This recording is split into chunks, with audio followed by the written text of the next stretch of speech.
প্ৰদৰ্শন কৰিছে চীনে নমস্কাৰ স্বাগতম নিউজ 18 অসম নৰ্থ ইষ্টৰ ইয়া হৈছে পোনপটীয়া সম্প্ৰচাৰ ষ্টুডিঅ'ত মই প্ৰাঞ্জল ৰাছিয়া আৰু ইৰানৰ পৰা যিসমূহ দেশে তেল ক্ৰয় কৰে সেই দেশবোৰৰ বিৰুদ্ধে 100% শুল্ক আৰোপ কৰাৰ হুংকাৰ দিছে আমেৰিকাৰ যুক্তৰাষ্ট্ৰৰ ৰাষ্ট্ৰপতি ডোনাল্ড ট্ৰাম্পে কিন্তু তাৰ পাছতো চীনে ৰাছিয়াৰ পৰাও আৰু ইৰানৰ পৰাও দুয়োখন দেশৰ পৰা তেল ক্ৰয় কৰি আছে চীনে দাবী কৰিছে যে চীনৰ ভিতৰৰ যিবোৰ শক্তি ক্ষেত্ৰ আছে সেই শক্তি ক্ষেত্ৰবোৰৰ বাবে এই তেলৰ বৰ প্ৰয়োজন হেহে আমি দুয়োখন দেশৰ পৰা তেল কিনিব লাগিব তাত আমেৰিকাই আহক ইজৰাইলে আহক বা আন কিবা দেশে নাহক কিয় আমি আমাৰ স্থিতিৰ পৰা অলপো লৰচৰ নহওঁ মানে মাৰ্কিন যুক্তৰাষ্ট্ৰক পোনপটীয়াকৈ আঙুলি দেখুৱাই দিছে চীনে আৰু কৈছে যে তোমালোকে আমাৰ ওপৰত 100% কৰ আৰোপ কৰা 200% শুল্ক আৰোপ কৰা 300% 400% যিমান ইচ্ছা যায় কৰি থাকা আমি আমাৰ স্থিতিত অলৰচৰ হৈ থাকিম আমি তোমালোকৰ কথা ভ্ৰক্ষেপেই নকৰোঁ ইয়া হৈছে পোনপটীয়াকৈ ডোনাল্ড ট্ৰাম্পৰ ওপৰত এটা লজ্জাজনক বাৰ্তা ডোনাল্ড ট্ৰাম্পে ইমান কৈও কোনো দেশক সেও মনাব পৰা নাই সেয়া লাগিলে ৰাছিয়াই হোক সেয়া লাগিলে চীনেই হোক বা ভাৰতেই হোক এই ৰাছিয়া চীন ভাৰত এই দেশকেইখনৰ বিৰুদ্ধে ডোনাল্ড ট্ৰাম্পে একদিন বৰ বেয়াকৈ লাগি আছে আৰু মাতি আছে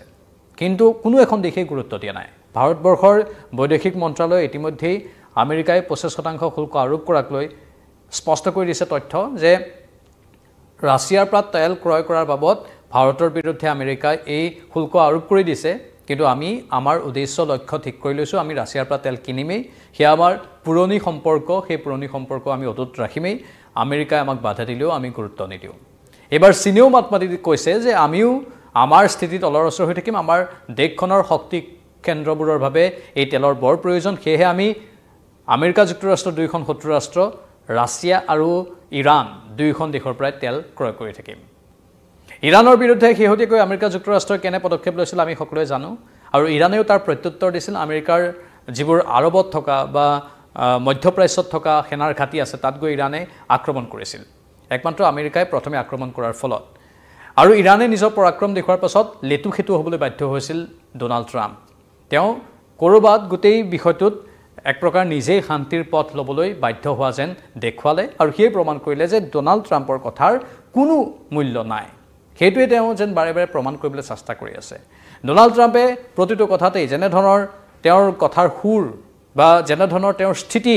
সেই স্থিতিৰে তেওঁ নিজকে লঘু কৰিছে নিজকে তললৈ নমাইছে প্ৰতিটো কথাতে ইমান উচ্চবাচ্য কৰি থকা বাৰে বাৰে মাতি থকাটো আন্তঃৰাষ্ট্ৰীয় দেশবোৰৰ বাবে বৰ ভাল নহয় বা আন দেশবোৰেও ইয়াক সহজভাৱে লোৱা নাই বা ইয়াক অতি কটু সমালোচনা কৰিছে যে প্ৰতিটো ক্ষেত্ৰতে যদি মাতিবলৈ চেষ্টা কৰে তাৰ ফল তেওঁ পাব লাগিব ডোনাল্ড ট্ৰাম্পৰ বাবে বেয়া দিন আহি আছে বুলি ইতিমধ্যে কৈ থোৱা হৈছে আৰু তাৰ মাজতে চীনে স্পষ্ট ৰূপত কৈছে যে আমি ডোনাল্ড ট্ৰাম্পৰ কোনো কথাকে গুৰুত্ব নিদিওঁ ডোনাল্ড ট্ৰাম্পে আমাক ভাবুকি দিব পাৰে হয় কিন্তু সেই ভাবুকিক আমি কেৰেপ নকৰোঁ যেটো ৰিপৰ্ট আহিছে সেই ৰিপৰ্টটো এনেকুৱা আমেৰিকা যুক্তৰাষ্ট্ৰৰ সৈতে চীনৰ বাণিজ্যিক যুদ্ধ চলি থকাৰ মাজতে ৰাষ্ট্ৰপতি ডোনাল্ড ট্ৰাম্পে ৰাছিয়া আৰু ইৰানৰ পৰা খাৰুৱা তেল ক্ৰয় কৰা দেশৰ বিৰুদ্ধে কঠোৰ স্থিতি গ্ৰহণ কৰাৰ ভাবুকি দি থকাৰ মাজতেই বেইজিঙে ৱাশ্বিংটন মহলৰ হেঁচাত সেও নামানে বুলি স্পষ্ট কৰি দিছে এই ৰিপৰ্টটো প্ৰকাশ পাইছে বাতৰি কাকতত আমেৰিকাই ৰাছিয়া আৰু ইৰানৰ পৰা খাৰুৱা তেল ক্ৰয় নকৰিবলৈ চীনক এক প্ৰকাৰ ধমক দিছিল যদিও চীনে এই ক্ষেত্ৰত কোনো গুৰুত্বই নিদিলে বেইজিং মহলে দেশ দুখনৰ পৰা খাৰুৱা তেল ক্ৰয় কৰি থাকিব বুলি স্পষ্টভাৱে উল্লেখ কৰিছে দেশৰ শক্তি ক্ষেত্ৰৰ প্ৰয়োজনৰ দিশটোৰ প্ৰতি লক্ষ্য ৰাখি চীনে কাম কৰি যাব বুলিও প্ৰকাশ কৰিছে মন কৰিবলগীয়া যে ৰাছিয়া আৰু ইৰানৰ পৰা খাৰুৱা তেল ক্ৰয় কৰা দেশৰ বিৰুদ্ধে আমেৰিকাই 100% শুল্ক আৰোপ কৰিব বুলি ভাবুকি দিছিল এই ভাবুকিক এক প্ৰকাৰ অংগুষ্ঠ প্ৰদৰ্শন কৰি চীনে নিজৰ হিতৰ কথা মনত ৰাখি যাব বুলি প্ৰকাশ কৰিছে মানে চাওক আমেৰিকাৰ সেই পূৰ্বতে যিটো এটা ধাৰা আছিল যে আমেৰিকাই যি কয় সেইটোৱেই আন দেশে মানি চলিব লাগে সেই ধাৰাটোতে সলনি হৈছে এতিয়া আমেৰিকাই যি কয় সেইবোৰ লঘু কথালৈ পৰিণত হৈছে একমাত্ৰ ডোনাল্ড ট্ৰাম্পৰ বাবে এটা সময়ত যি আমেৰিকাৰ গাম্ভীৰ্য আছিল যি আমেৰিকাৰ ৰাষ্ট্ৰপতি আসনখনৰ গাম্ভীৰ্য আছিল সকলো গাম্ভীৰ্য ডোনাল্ড ট্ৰাম্পে নোহোৱা কৰি পেলালে ডোনাল্ড ট্ৰাম্পে গোটেই বিষয়বোৰ বা পৰিৱেশবোৰ ইমান লঘু কৰি দিলে যে এতিয়া সেই আমেৰিকা যুক্তৰাষ্ট্ৰক মানুহে অংগুষ্ঠ প্ৰদৰ্শন কৰিবলৈ ভয় নকৰে বা কুণ্ঠাবোধ নকৰে সেই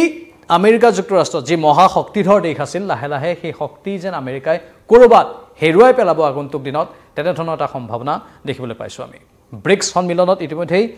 ডলাৰৰ পৰিৱৰ্তে আন বিনিময়ৰ মাধ্যম ব্যৱহাৰ কৰাৰ কথা ঘোষণা কৰিছিল বা মুদ্ৰা ব্যৱহাৰ কৰা ঘোষণা কৰিছিল সেই কথাটোৱে ডনাল্ড ট্ৰাম্পক কঁপনি তুলিছিল কিন্তু তেনেকুৱাই যেন এটা সময়ত হ'বগৈ আমেৰিকাই নিজৰ ভেটি হেৰুৱাব লাহে লাহে তেনেধৰণৰ ইংগিত কেৱল মাত্ৰ এনেধৰণৰ ৰাষ্ট্ৰপতিৰ বাবে ডনাল্ড ট্ৰাম্পৰ দৰে ৰাষ্ট্ৰপতি যদি আৰু কেইদিনমান থাকে এনেও স্বাভাৱিকতে 4 বছৰ কাৰ্যকাল তেওঁতো সম্পূৰ্ণ কৰিবই সেয়েহে এই নিৰ্দিষ্ট সময়খিনিত ডনাল্ড ট্ৰাম্পে আৰু কিমান কি যে বিপদ মাতিব পাৰে আমেৰিকাৰ বাবে সেয়াও লক্ষণীয় হ'ব আমি চকু ৰাখিম আৰু আপোনালোকৰ মতামতৰ বাবেও আমি অপেক্ষা কৰিম এই ক্ষেত্ৰত আপোনালোকৰ কি মতামত আমাৰ ফেচবুক আৰু ইউটিউবৰ কমেণ্ট মাধ্যমত গৈ কমেণ্ট কৰি জনাব পাৰে আৰু লগতে আমাক ইউটিউবত ছাবস্ক্ৰাইব কৰিব পাৰে ফেচবুকত ফলো আৰু লাইক কৰিব পাৰে যদি ইচ্ছা কৰে আৰু ইনষ্টাগ্ৰামতো ফলো আৰু লাইক কৰি থব পাৰে পৰৱৰ্তী সময়ত অধিক তথ্য আনিম চাই থাকক নিউজ 18 অসম নৰ্থ ইষ্ট নমস্কাৰ